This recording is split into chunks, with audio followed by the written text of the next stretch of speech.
going to switch gears a little bit today. Instead of talking about graphing exponential equations, we're going to focus on solving an exponential equation. Now take a look at this equation. 5 to the x equals 25 to the third. Now first, this is an exponential equation because x is in the exponent. But maybe you're just concerned about trying to solve for x. Well, if you do 25 to the third power, you're going to get like 15,000. We don't want to go there. Instead, we have a pretty neat little trick. What we do is we try to make the bases be the same. What do I mean? Well, if you look at the base on the left, it's a 5. If you look at the base on the right, it can become a 5. That is a 5 squared. Now, do you see this little trick? We're making both of the bases be 5s. And that allows us to do a little bit of exponent math. Because I hope we know that if we have an exponent of a square and we have an exponent of a 3, that we could multiply those exponents. And when you multiply those exponents, suddenly the right side of the equation is looking a lot like the left side of the equation. And it makes it really easy for us to say that x would equal 6. Now, solving an exponential equation is solving an equation where x is in the exponent. And as you can see, we will be using a little different strategy to do this. Now, if you haven't taken any notes yet, I encourage you to pause the video because you'll want to take notes today on just your own paper. And if you want to go back and you want to see this example, you can always record it. It's a great kind of intro problem. We will have plenty of other examples that we'll be going over. So, solving an exponential equation where the variable is in the exponent. Our primary method is going to be to write both sides using matching bases. In other words, we want to make the bases be the same. Now, once you make the bases the same, you'll be able to say that the exponents are equal. So if b to the x equals b to the y, well then certainly x has to equal y. Seems pretty easy. What if we have b to the x times b to the y, and that equals b to the z? Well, notice that all the bases are the same, but that means that this time you would add the exponents. It's the atom property. And if then you could say that x plus y equals z. And maybe we would have a scenario like we had in our little intro, where we have b to the x to the y, and that equals z. Well, in that case, you would multiply the exponents. So you're going to find that we're going to make the bases be the same, and then we're going to use some exponent properties to be able to solve for our variable. So here's a nice example to start with. We have 5 to the 3x times 5 to the negative x equals 5 to the 6. Now, just like in our intro problem, we don't want to figure out 5 to the 6. We actually want to keep it in this exponential form because we can see that the bases are all the same. And since the bases are the same, we'll be able to use an exponent property. Now, because this is a multiplication problem, rules of exponents say that we can add them. And if you add these exponents, you're going to end up being able to solve for x. Now, pretty easy to finish solving this. I know you can see that 2x equals 6 and x equals 3. But what's more important is that we realize how we solve this problem. And that is because the bases were the same, we added the exponents. So we kind of turn this problem into an exponent-only problem. And that's what you'll be able to do when the bases are the same. So what if the bases are not the same? Well, this example, 3 to the 2x equals 27, gives us an opportunity to make them the same. Now, usually it'll be the bigger number that's going to turn into the smaller number. But in a case like this, there is only one base even available to turn into. That is the base 3. So I like to tell students, if you're going to make this problem be a base 3, then write a 3. That way you can think to yourself, what would the exponent have to be so that this would still equal 27? And a little bit of thinking, we determined that the exponent would have to be 3. So, since the bases are the same, since we have matching bases, we're able to now say that the exponents would have to be equal. And it's really easy to say that the exponents would have to be equal. Just say 2x equals 3, which means, of course, that x equals 3 over 2. Here's a nice example. We have 8 to the x equals 2 to the x plus 6. Now, once again, we want to make the bases the same, but now it looks like we have two bases. We have a base 8 and a base 2. Well, as I said in the previous problem, it's normally going to be the case that the larger base is going to want to turn into the smaller base. So can we make the base 8 look like a base 2? Now, notice what I'm doing here is I'm making sure that I leave the rest of the equation the same, but I do want to change an 8 to look like a base 2. Now, does that mean that I can just write a 2? Well, it means I can write a base 2, but I need to put an exponent on it so it's equal to 8. And have you thought of it? It would have to be 2 to the third power. Now, did I change the value of the problem? No, I changed the way the problem looks. I've changed it to be in base form. So once again, the number 8 is equal to 2 to the third power. Now, we've got some exponents that we can combine. In fact, I hope that the circled exponents, you would combine them by multiplying them. If you want to show that step, you can. A lot of times students will feel that they can skip that, but I'll show you, because if you multiply the exponents, now you have 3x. But sooner than later, we're going to be able to say that 3x would equal x plus 6. We'll be able to take this and focus on just the exponents so that we can solve for x. And of course, that means that x would have to equal 3. Now, this is a good problem to check. Any problem is a good problem to check, but if you take the number 3 and you plug it back into this equation, you would definitely want to plug it back into the original equation. Now, you get 8 to the third equals 2 to the 3 plus 6, which would be the same as 2 to the ninth. Now, 8 to the third, if you do that on a calculator, 8 times 8 times 8, well, you get 512. And it turns out that you also get that when you do 2 to the ninth. So it does work. In fact, as long as we do this method correctly, it will work every time. You want to try one on your own? Now, just like if we were in class, you want to try the problem before you see the answer. So this is a great time to pause the video, try the problem, and then we'll be back with the answer. All right, so how'd you do? The problem wasn't meant to be tricky, although you do end up working with some fractions. But what I hope that you felt confident in was trying to make 8 look like a base 2. So how can we make 8 look like a base 2? Well, actually, just like in the other problem, we would have to write it as 2 to the third. Now, once you write it as 2 to the third, you have to keep in mind you still have your 1/2, and you have to use exponent properties to put those numbers together. The property would be that you would multiply. And if you multiply, you could write it as a decimal if you wanted to, 1.5.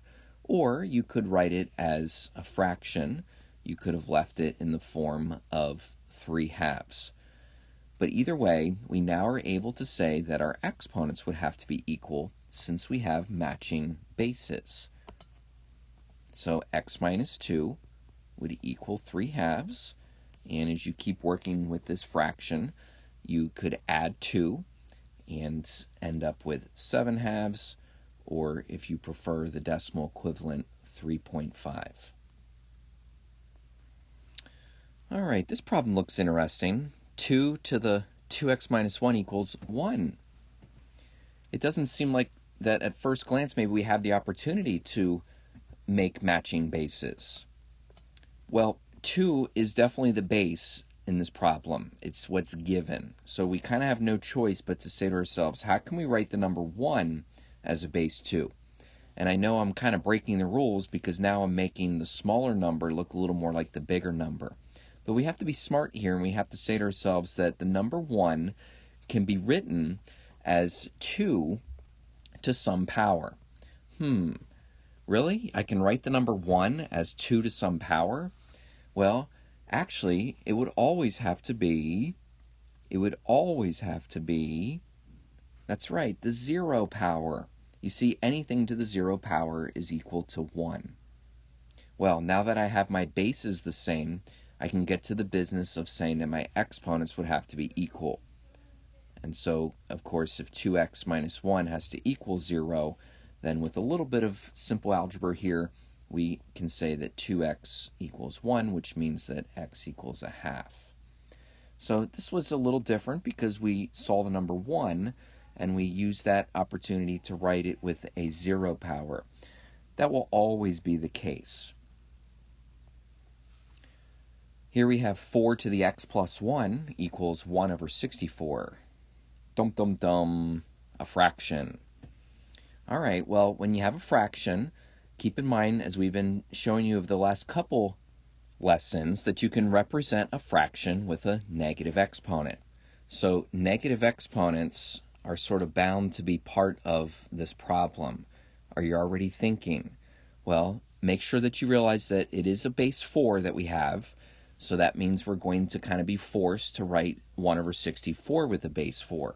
It might be helpful if you just write the number 4, so now we can focus on a negative exponent. So what negative exponent is going to give us 1 over 64? Well, it wouldn't be 3. 3 is just going to give us 64. But if you use negative 3, then that will give us 1 over 64. Now, if I did a little bit of too much math in my head for you there, remember that 1 over 64 would be the same as 1 over 4 to the third. Sometimes students see that in their head, and then 1 over 4 to the third would turn into 4 to the negative third. Well, we've got our exponents the same. That means it's on to saying that we have the bases the same, they're base 4, so that means it's on to saying that the exponents would be the same. And of course, if x plus 1 equals negative 3, that's pretty easy math. We can say that x equals negative 4. And look, if you plug this answer back into the original problem, you turn out to get 4 to the negative 3. So we know that negative 4 would have to be the right x value. This looks like an interesting equation. 16 to the 2x minus 3 times 4 to the negative 2x equals 2 to the 4. Now, just like we've done in all these problems, you don't want to calculate the value of 2 to the 4. Although we can calculate that to be 16, we'd rather keep this problem in base form. If we keep the problem in base form, then we can try to make the bases all match. But we have 3 bases, so which base are we going to choose? Well, as I've said, in most cases you want to start by thinking about the smallest base. It looks like that is base 2, so maybe we can change 4 to look like a 2. Maybe we can change 16 to look like a 2. Well, not maybe, but we will be able to. So before we change anything, what I like to do is to make sure that we keep the rest of the problem as is. So what I'm forcing myself to do here is make sure that I keep the exponents, that is the 2x minus 3 and the negative 2x. I'm going to keep those exponents the same. The only thing I'm really going to do is change the base to be 2. Now, 2 to what power is 16? 2 to the 4th power is 16. And 2 to what power is 4? Well, 2 to the 2nd power. So can we change multiple bases to all be the same? Sure. Now we just want to be really careful about what we do with the exponent rules. And particularly right here, we want to make sure that when we multiply, that we distribute. You see, you really want to think of this as 4 times. You want to think of this as 4 times 2x minus 3. And so we would have to distribute. We would have to end up getting 8x and a minus 12. I want to make sure that I write that, so we're going to end up now with 8x minus 12. But again, that's because we distributed when we multiplied. How about over here? We're still going to multiply, but that's a little easier to multiply and just get negative 4x. Now, make sure that you leave the other side as a base 2. We don't want to undo what we already have there. So, now what do? Well, remember, when you have a multiplication problem, you are supposed to add the exponents. And so we add the exponents, we end up getting 8x minus 12 plus negative 4x. Okay, so we take our two exponents, but we add them together. And, of course, we can set that equal to the exponent that's already over here. We can set it equal to 4. And now we have ourselves an equation that we can solve for x. Make sure that you just combine some like terms, keep things simple, add 12, again, keep things simple. We end up getting 4x equaling 16, which means that it looks like x would have to equal 4. You want to try one on your own again? 3 to the x squared minus 3x equals 81. Now, I might imagine that your eyes notice that the exponent itself has an exponent, but I'll tell you what, if you stick with what we've been doing, you can try to make the bases be the same. Your first order of business should be trying to change 81 to look the same as a base 3. Great time to push pause, see what you can do, and I'll meet you back here with the answer.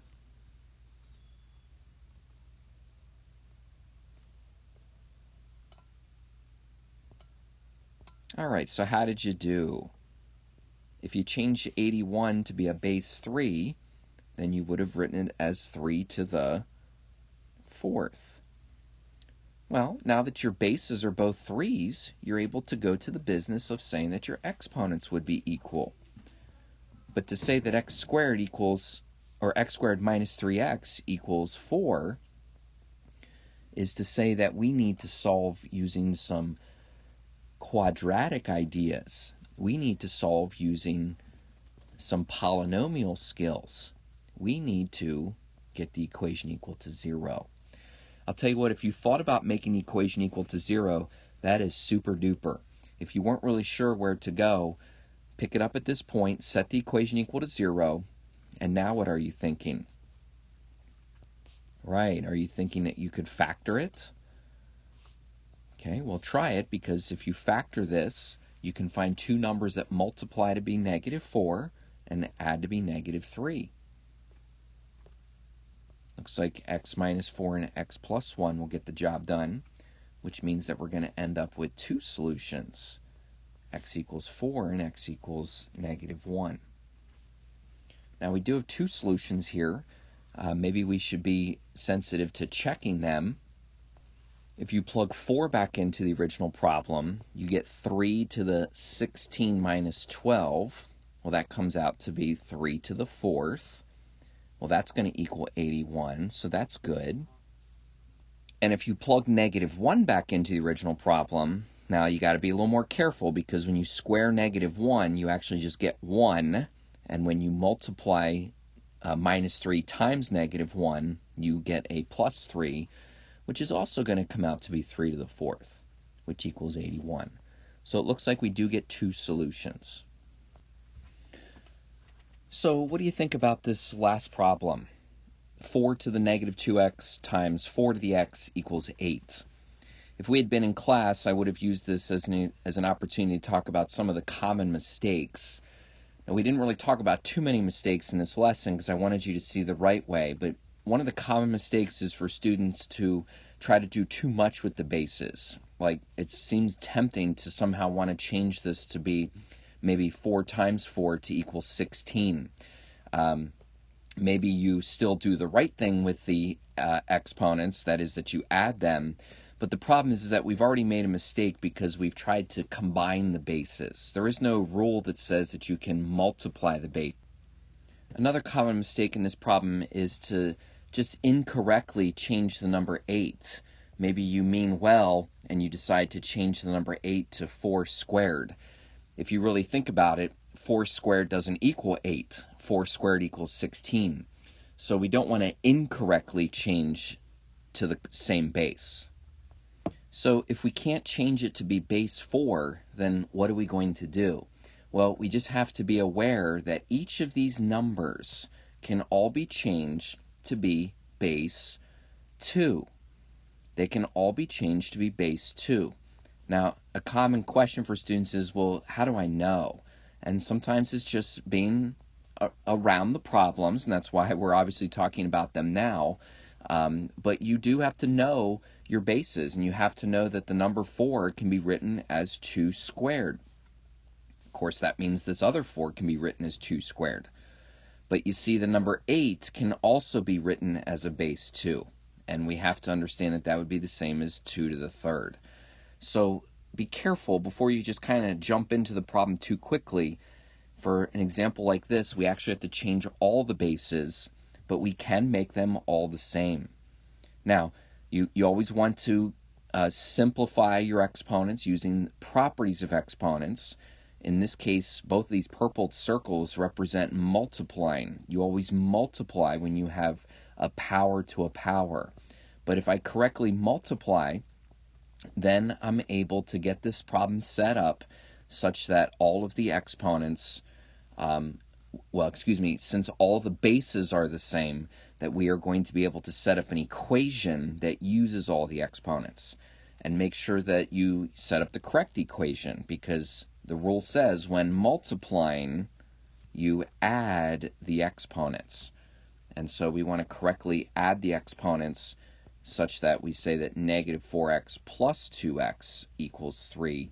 And of course, from this point, we have a very easy equation to solve to be negative 3 halves. Now, as I've done with other lessons this year, I'm going to provide you with help on the homework. But you got to be careful that you use that help correctly. You see, if you just watch the homework video and copy the homework, and you say to yourself, well, he'll never know. Well, you're right. I might never know. But the bigger question is, will you know? You need to be the one that's responsible for your learning. And so try the homework, then watch the explanation video so that when it comes time for the mini check, you do know. And so I'm here to help you, but you have to be helping yourself the right way. And I'm excited for you to do well with this next topic with exponential equations. I'm getting them good vibes. I'm living this good life.